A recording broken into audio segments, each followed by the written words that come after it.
Hi everyone, my annotated bibliography project focused on the similarities and differences of teaching information literacy to studio art and design students, as opposed to the more traditionally based research skills required of students in history or English classes. Studio art students in particular approach their research in the library differently. Therefore, we as information professionals need to know how to present research and visual literacy skills to studio art students as it best applies to them. So let's first consider what exactly visual literacy is, as it can be interpreted in many different ways. According to the Association of College and Research Libraries, visual literacy is defined as a set of abilities that enables an individual to effectively find, interpret, evaluate, use, and create images and visual media.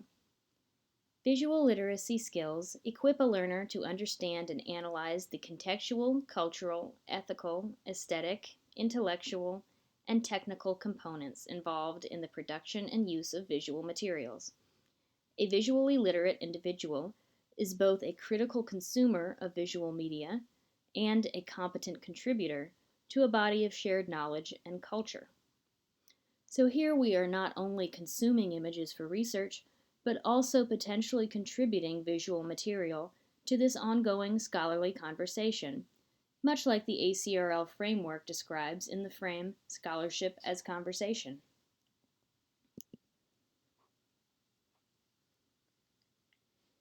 So how does information literacy relate to visual literacy? The ACRL goes on to say that the visual literacy standards address some of the unique issues presented by visual materials. Images often function as information, but they are also aesthetic and creative objects that require additional levels of interpretation and analysis. Finding visual materials in text-based environments requires specific types of research skills. The use, sharing, and reproduction of visual materials also raise particular ethical and legal considerations. The standards address these distinct characteristics of images and visual media and challenge students to develop a combination of abilities related to information literacy, visual communication, interpretation, and technology and digital media use. Students must put all these pieces together to forge a full understanding of how to apply these skills to their research in studio art classes. Creative arts students in particular must have a deeper understanding of visual literacy skills as opposed to disciplines outside of the visual arts. So that leaves us with the question of how do we as information professionals connect information literacy with visual literacy? And how do we teach these skill sets in a way that both art faculty and students understand the importance of accessing the library for research regarding their artwork?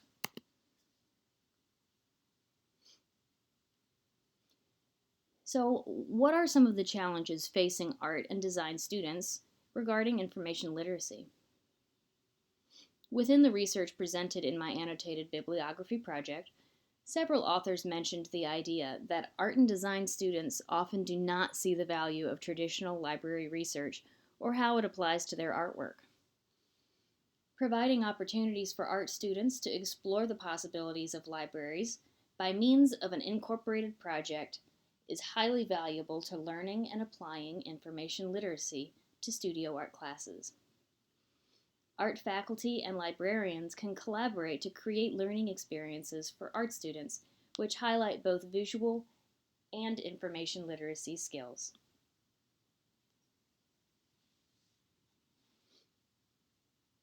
So how can librarians apply learning objectives for art students?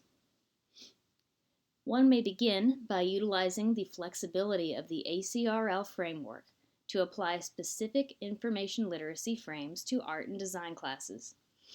For example, the Scholarship as Conversation frame is presented to reference artists' statements, and the Searching as Strategic Exploration frame is used to reference the artist's search for inspiration. Another idea is to use the CREATE model designed and implemented by 4 academic librarians from different universities. This is used alongside the ACRL framework. The components of this mnemonic device include conversation, revision, exploration, authority, thoughtful, and experiential. They work together to connect the creative process to information literacy. Another step one could take is to create a project, such as the one implemented by Brinkman and Young, to incorporate realistic information literacy and library research skills to art students. This article described that a librarian and a studio art faculty member collaborated to provide the students with a project involving both visual and information literacy skills, and this was aptly called the Library Project, as students had to solve problems with using the library as their gallery space for a public installation, applying for grants, advertising their display, adhering to guidelines of using the library space, and bringing it all together in the idea that the library in modern society is a part of their finished work of art. One could also browse the ACRL's Visual Literacy Competencies website. They define visual literacy and how it applies to higher education settings.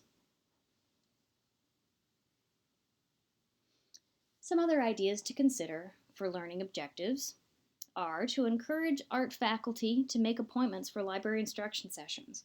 It's not always just the students who don't fully understand the value of information literacy instruction sessions in relation to their course material, but the professors themselves may not know the best approach to bringing traditional library-based research skills into the studio art classroom. So this approach attempts to establish collaboration between the library and art teaching faculty to create projects involving students learning to understand technical knowledge, marketing of their art, career guidance, current trends, as well as inspiration for their artwork. This can also include generating meaningful research questions based on their artwork. Another idea is to embed information literacy instruction and access to a librarian within the online course management system for maximum clarity of learning goals. This also provides convenience for students not accustomed to approaching a librarian.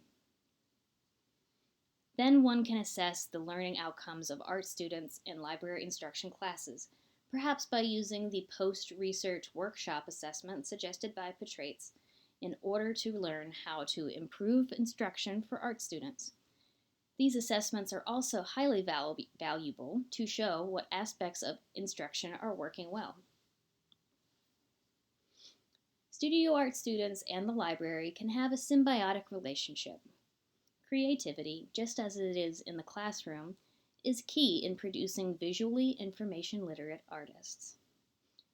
Visual literacy and information literacy work better together. It just takes some research, collaboration, and time to understand the best methods to apply to visual information literacy instruction. Thanks everyone for watching my presentation.